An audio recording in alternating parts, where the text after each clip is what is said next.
Welcome to English on Fire. I'm Jessica, and today I'm coming to you with some information that is really helpful for teachers. So advanced learners, you might be able to come along with me, but for those of you who are just looking to practice English, this might be not incredibly helpful for you, but it will be very helpful for the people who are trying to teach you English pronunciation. And that topic today is IPA, the International Phonetic Alphabet. So the International Phonetic Alphabet, I have an image here on the screen for you, is a lot of different kinds of letters that come together, usually depicted in the shape of the mouth that shows where the different kinds of consonants and vowels sit in the mouth and how they are articulated, so that when we as linguists are writing down a different language, we can be as accurate as possible. And there are all kinds of different markings that I can put over top of the letters, be more accurate with my description of what I am hearing. But that is not always used by English teachers. Actually, what's used by people teaching English as a second language or as a foreign language is oftentimes some kind of a combined mix of different systems. But I wanted to get clear about IPA because I do think that if you can take the time to learn it, the operation and actually learning it is very insightful. And as you know on my channel, I'm always talking about understanding contrast. Contrast, understanding the difference between many of these different sounds. The more sounds you realize exist in language, the more you realize, oh boy, these might be some of the unique struggles that my students have. So today I want to focus on vowels, and I want to focus on just the front side of the mouth, the front vowels, how they're diagrammed out, and then I will give you some examples of those vowels as well. When we talk about vowels using the International Phonetic Alphabet, or really any system, what we talk about them as being open or closed. Now that's my terminology coming from opera. We would talk about a closed eye or an open eye. Unfortunately, that term is actually switched when we talk to people that are teaching literacy skills. So if I slip up and say opened or closed, what I really mean is tensed or laxed. So tensed or laxed vowel. It could be high or low. It could be front or back. Or mid. There are varying degrees of all of these. Or it could be diphthonged. There could be a glide that goes in there. And the thing is about vowels is that that's one of the many markers that makes accent.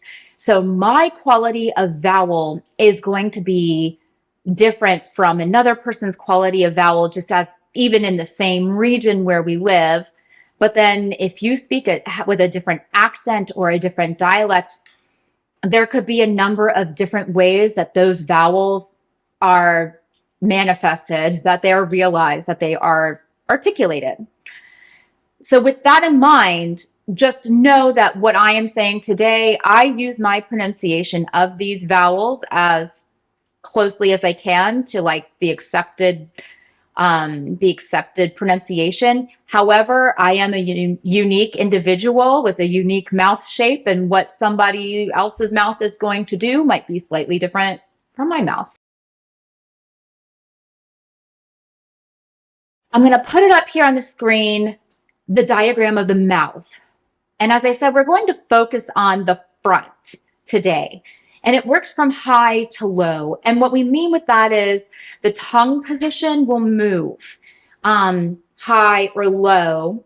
And the front ones meaning that the sound is more resonant in the front. And oftentimes, it's because the tongue has moved. But for me, especially as a singer, I when I feel a front sound, it's because it is resonant in the front. That's the difference between E and ah. E, ah, E, ah. And the ah, I feel it buzzing in the back. E, I feel it centered and buzzing in the front. And the reason why I'm focusing on the front today is because we will have to break up this video into multiple chapters because IPA can be very difficult. We have in the front, top, we're going to start with E. And some phoneticians will use a glide to go after these tense vowels. So especially the E, because I don't just say E and stop like I would in Italian. Instead, there's a glide, my tongue moves. So if I say the word T, you hear my tongue, y, E. So whenever I would write this to be as accurate as possible, it would be a lowercase I, which is indicative of E, which is a tense vowel, a tense high vowel, also confusingly called long E. I'm so sorry, world. How many systems do we have to have? All right, so our tensed I or closed I in the front, E with a glide sound, a Y glide, y. And also that y, that Y that is sometimes articulated is oftentimes notated with a J, just for fun, right? All right, so that's the high front E, like T, free, any of those sounds. We have I. Now, I is a difficult sound for people who are learning English because it is very close to E and E. So that finding that contrast, especially I think, with many speakers, but I'm thinking about my Spanish speakers right now that I have, finding that middle ground for I. It's very difficult. Even a lot of English speakers are losing the I in their awareness and their ability to actually hear I. I is open or lax, also known as a short I. And it is a little bit further back. So that would be in words like it or fit or lit. And these are usually bound vowels, meaning or closed in. That's why we try not to use the word closed or open, because when we're learning to read, we know that if I have L-I-T, like lit, it's closed between two consonants. So therefore I use that is sound. After our open I, our lax I, we come to A, like late, or freight, a tense E. And because it's tense, we're going to use a glide after it. So if I were to say freight, 8, or even the word 8, it's not just 8, it's 8, 8, 8. If I use it, I already have an accent. And many languages will not use the glide, but in English we use that, the 8. So that's going to be front. We've gone E, I, A, E, I, A, E, I, A. And as you can see, watch my mouth. E, I, A, E, I, A, E, I, A. It's moved just a tiny bit here. And then we go to E.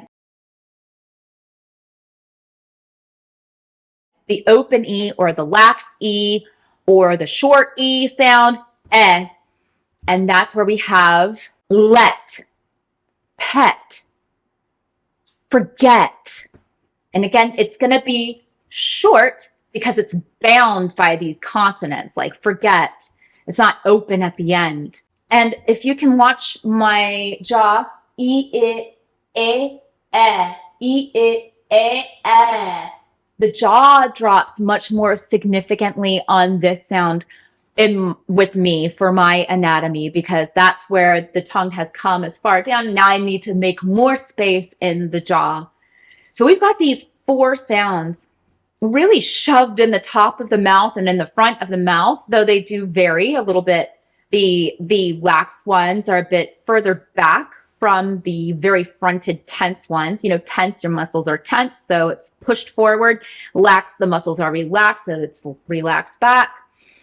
The last one we will contend with today is ah, like apple. So if you watch this, we have e, I, a, ah. The jaw has again dropped another little degree. E, ah. Like apple or flap, cat. This vowel is also very difficult for speakers coming into English because it is oftentimes nasalized a little bit. Ah, if I were to open more, ah, and not nasalize, it's ah. It's just where the tongue tends to go. It can oftentimes go nasal. But that's an issue of anatomy, right? And ah is going to be our short A vowel. All right, so when it comes to IPA, I've gone through the front and I've gone through the top to bottom of it. I do have other videos that talk about the articulation of each of these vowels and the tongue position. They're a bit older, so maybe I can go back and make just little snips for those particular vowels. But E with the glide, the closed E, is also known as a long E, if we're talking about you teachers who also teach reading. Our I is our short I or lax I. Our A is going to be, or A is our long A, but it's also our closed E with a glide, right? With a Y glide. Then we go to which is our open or laxed E. Is our short vowel E sound. And then we have which is our short A, but which is signified by the Latin combo of A and E. A comment on tongue position as we do these. Remember, it goes E, your tongue is far forward. It rolls down a little bit. A little bit more, and then right? It's way more relaxed or further down.